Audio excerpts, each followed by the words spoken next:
Welcome to Caregivers Haven podcast, a podcast dedicated to helping families who are caregivers of a loved one with a mental illness gain peace of mind.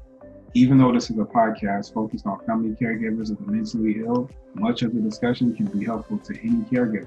Your host is Sandra, your caregiver nurse consultant who, as a family caregiver, shares her passion for helping others and her lived experiences as a caregiver to provide education, support, and resources to other families.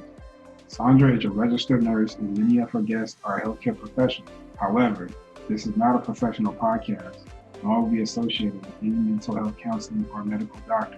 Please seek help with a professional provider if needed.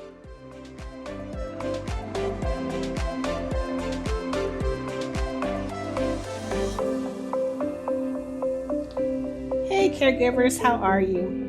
I hope you're all doing great, and I'm going to ask, are you taking time to rest, relax, and rejuvenate?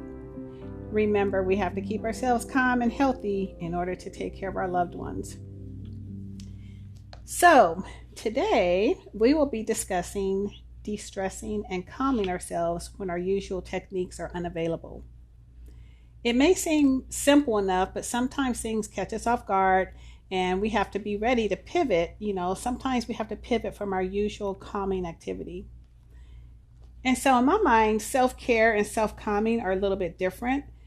Some of the activities may look the same, but for me, self-care is more preventative, while self-calming and distressing can be used in an urgent situation or a crisis situation. So back in June, I posted on Instagram at Caregivers Haven a picture of me next to a river. And the caption read, "Work with what you got." During that time, I was out of state helping my daughter who was having her first baby. And things were really stressful because, first of all, we were traveling out of state during the pandemic.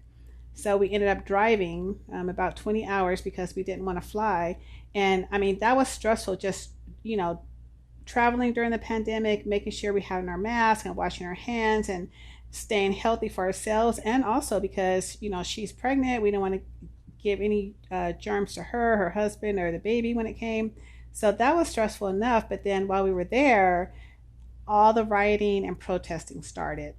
And so she lived right in the middle of it. And the streets were blocked. At nighttime, the streets were blocked with people and police and blockades. And then at some point, the city instituted a curfew. And so we were right in the middle of it, and we were like, how are we going to get her to the hospital if she goes into labor at night? Because even if you called the police, they couldn't get to us. It was just really scary thinking about it. And so between that and the pandemic and the racial injustice, just everything kind of took its toll on me, and I started feeling a little bit of anxiety coming on. And I consider myself a pretty strong person. I can usually take a lot. I don't usually have issues with anxiety, but this was a lot. This whole year has been a lot, really, but that was just a lot, just trying to figure out how we were going to maneuver through that whole situation. And so things worked out. She did go into labor at nighttime, but at that point, the police had moved the blockades up, so we were able to get out on her street. So things worked out. But my whole point is, I needed to calm down. And so usually to calm myself, I go to the beach. And I live in California, and so I can go to many, many different beaches within 45 minutes to an hour and a half from my house, in 3 different counties. Beautiful beaches. But I wasn't near a beach. I didn't have the smell of the ocean, which I wouldn't have been able to smell it anyway. But, normally the smell of the ocean and the sound of the waves, it literally calms me down. And getting in the water, it's just all very calming for me. But even though there wasn't a beach there was a river, and it was within walking distance. So one day I just took a walk and went walking along the river. And there were ducks and boats in the water. And so I bought an ice cream cone, and I just sat and watched the ducks and their little families play, and watched the boats, and just let the water just calm me. And I felt so much better after that outing. But you see, I had to pivot. I had to work with what was available to me at that moment. I had to work with what you got. I had to work with what I had. And so something similar happened to me about 3 weeks ago. where I had to pivot. So as you may recall in episode 6 of Caregivers Haven podcast, I talked about my coronavirus experience. My husband, one of my sons, and I all had it. My husband and son were both hospitalized. My husband was the worst. And well, we're still dealing with remnants from that hospitalization. He's had to have 2 surgeries in the past month or so. So the first surgery, I was told that I could come up with him to the pre-op area and wait with him. I had dropped him off like in front of the hospital like I normally do, but then he called me and he was like, hey, they said you can come up with me. And I was like, well, this is new. Because since COVID started, no one had been allowed to come into the hospital except for patients and employees. But I mean, we were happy. He wouldn't have to sit there by himself all alone waiting to be taken back into the OR, which can be very, anxious, cause a lot of anxiety with someone. So once they took him back to the OR, I had to go to my car. They told me to go back to my car and wait. So I was used to this because during this whole ordeal, I have spent many hours in the car. So I was prepared. I had books and a tank of gas because it was over 100 degrees and I was going to keep that air conditioner running. I don't want to be sitting up there sweating and fainting from the heat. And the reason I was prepared is because this was about the 5th time that I've had to wait in my car for hours because they weren't letting family members into the hospital. The first 4 times, it was when I took my husband and my son to the ER when they first had COVID. So I would take him to the emergency room. We didn't even know this was going on until the first time. I took my husband first and I took him and they were like, we're going to take him back, but you need to go sit in the car. And I was like, what? And they're like, yeah, we're not letting anybody in right now. It just started 2 days ago. So all of those ER visits, I would take them to the ER and then I have to go wait in my car until the doctor called. One time it took 4 hours. One time it took 5 hours. The other times it took like 2 or 3 hours. And a couple of times it was like late at night. Like I would be sitting in my car at 12 or 1 in the morning, waiting for the doctor to call, trying to find out if they're going to be admitted or not, or if they're okay. And the reason I had so many ER visits is because when I first took my husband to the emergency room, he was admitted right away. But my son, the first time I took him, he got sent home. The second time I waited, but he did get admitted. And then after he got discharged, I had to take him back one more time because the doctors wanted to check him again. So anyway, that's how I knew to be prepared in my car with I had a blanket, during those times when I was going at night. But during those times when I was in the car, what I would do is I would have books and stuff, but I would also be talking on the phone to like one of my family members or one of my prayer partners to keep me company. They would just help me stay calm and distracted. And, because I would be sitting there waiting for the unknown. I didn't know, when I said waiting for them in the ER, I didn't know, like, are they going to admit them or not admit them? Or what is the doctor going to say? And so they would just keep me company. So anyway, on this particular day, I was waiting in the car as my husband had surgery. The doctor said it would take about 45 minutes and he would call me in about an hour, and then the nurse would call me to drive to the front of the hospital when he was ready to go home. Okay, cool, got it. So everything went as planned and I waited in the car. The doctor called at about an hour, said everything went well, and the nurse called about 30 minutes later and said that he was ready to go home. Good. So that was the first surgery, and everything went well. We went home. It went just as the doctor said. But after that surgery, the doctor told me there's way more scar tissue on his windpipe than I thought, so he's going to need another surgery in about 2 weeks. And I was like, oh my gosh, okay. All right, we got it. We'll be there. So 2 weeks later, which was about 3 weeks ago, we go back. Same scenario. I drop my husband off at the front. But this time he calls me and he says, they said you can come up again, and this time you can stay the whole time. And I was like, really? All right, well, this is exciting. This is great. Like, I had brought out my little paraphernalia, my books and food and stuff in the car, but I was like, dang, I won't need that. And I don't have to sit in this hot sun in the car, waiting, scared I was going to miss the call and just all the stuff, and we're just sitting and that you go through when you're just sitting and waiting in the car. Even the doctor was excited because he didn't even know that I could stay. But the charge nurse came and said, "Oh, yeah, it's new. We just started it this week. We're letting family members come up." So I sit with my husband in the pre-op area, and then they come and they take him to the operating room. And so I go to the surgery waiting room. And so it was so nice and clean. And they had, you could only sit in every other chair because they were practicing social distancing. And I'm right next door to my husband. So I'm right here with him. As soon as they're done, the doctor will come out and talk to me.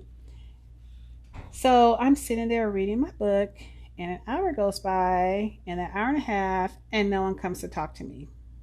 So I'm like, okay, the doctor said 45 minutes to an hour, and no one's coming to talk to me. So I pick up my phone to call my family because that's what I do, right? That's what I was doing in the car. When I would get anxious or more nervous, I would pick up the phone and call someone, and we would just talk, and I would calm down. But I couldn't talk on the phone because the waiting room, it was really big, but it was one big room, but it was kind of divided. And on one side of the room, there's a TV on, and it was blasting. Like, the volume was up so loud. I don't know what the heck. I don't know why they thought that was okay, but the volume was up so loud. And then on the other side, that's where the lady was checking in the patient. So you couldn't talk on the phone over there. You had to be quiet because she was registering people. So I'm like, okay, well, I'll go in the hallway. Well, I went in the hallway. It said quiet area. No talking on the phone. And so I asked the lady if I could go downstairs, and she said, well, you can go downstairs, but you may not be able to come back up. And I was like, oh my gosh, okay. So by now of me trying to figure out what to do, it's been like 2 hours, and still no one has come and talked to me. And so all kind of things start going through your mind, like, is everything okay? Why hasn't no one come and talked to me? And I see other nurses coming in and talking to other family members, but what happened to my doctor, my nurse, for my husband? So, of course, our beautiful minds, can sometimes get nervous and start taking you down some paths that you don't want to go to. So my mind just starts helping me go down the path of fear and pity. So I'm like really nervous, like wondering what's going on because they haven't come in there talk to me.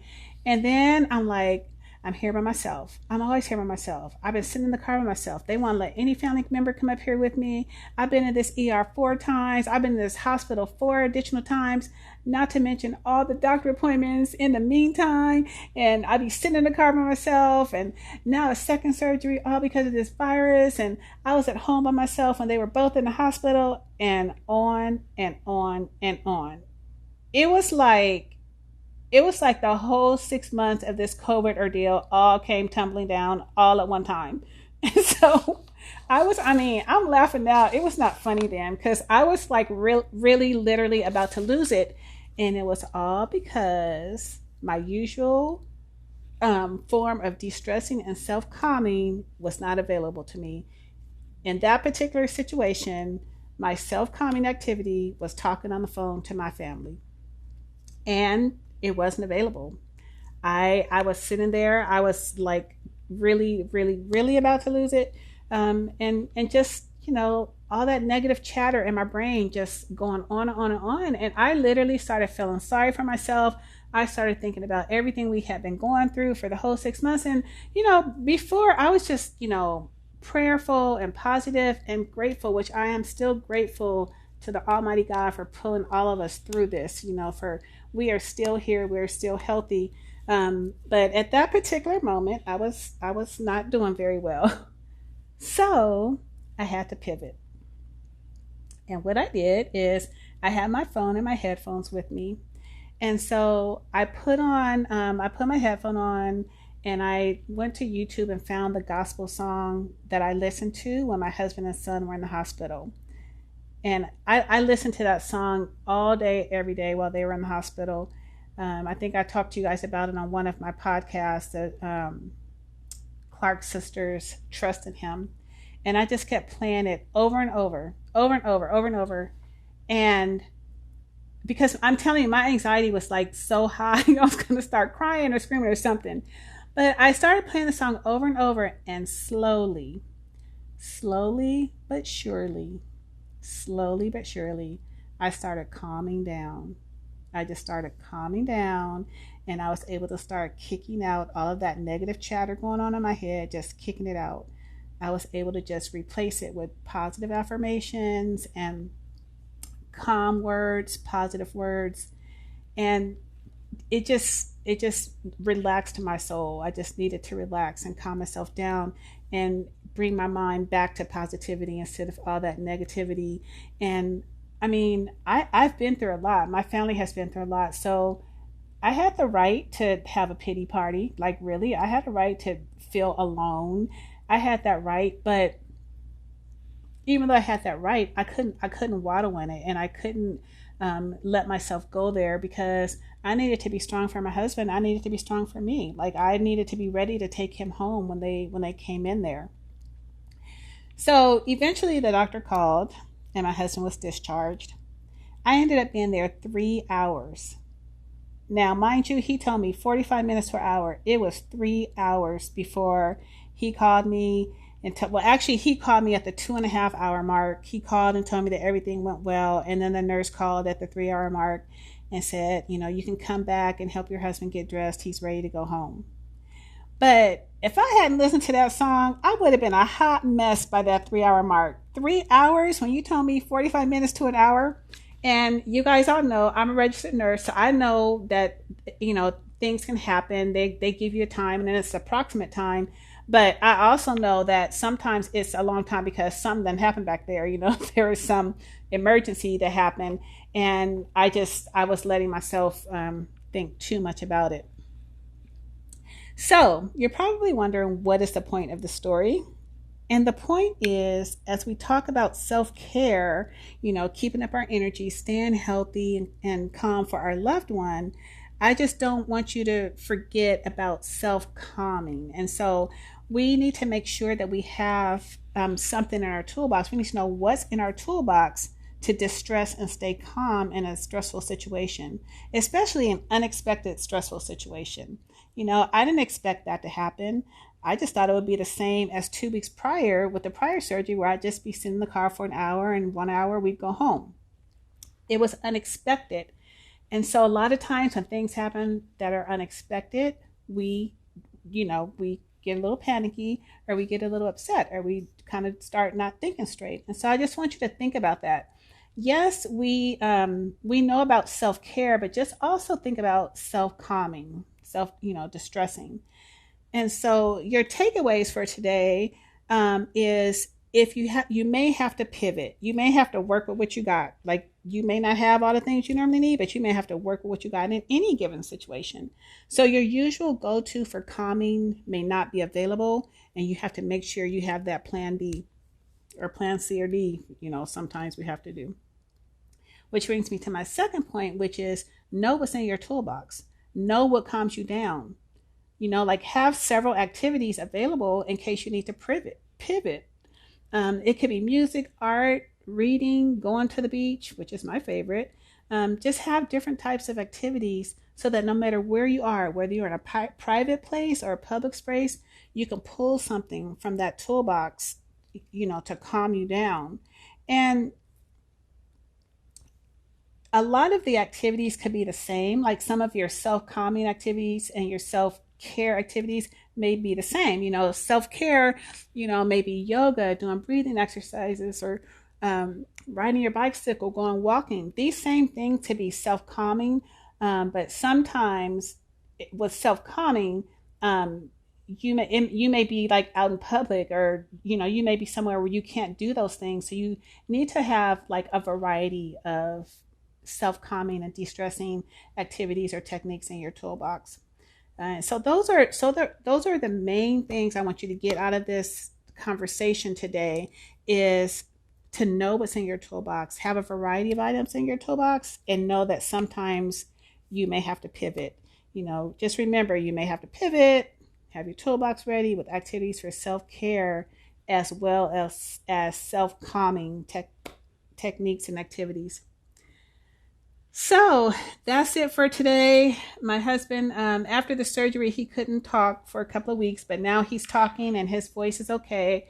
That was a possible complication, was that his voice could be affected, but he's doing well. We're doing well. And I had to pivot once again, but I got through it. And I hope this is going to help some of you be able to get through some of your stressful situations.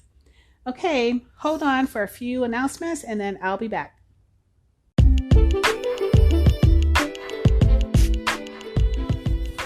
Sandra is a registered nurse, and many of her guests are healthcare professionals. However, this is not a professional podcast, nor are we associated with any mental health counseling. Please seek help with a professional provider if needed. You can reach Sandra by listening to the podcast on the Anchor app and leaving a message there, or you can DM her on Instagram at Caregivers Haven. If you enjoy listening to Caregivers Haven podcast, please favorite, subscribe, or follow on your listening platform. Okay, guys, thank you for listening. And until next time, Caregivers Haven is wishing you peace of mind.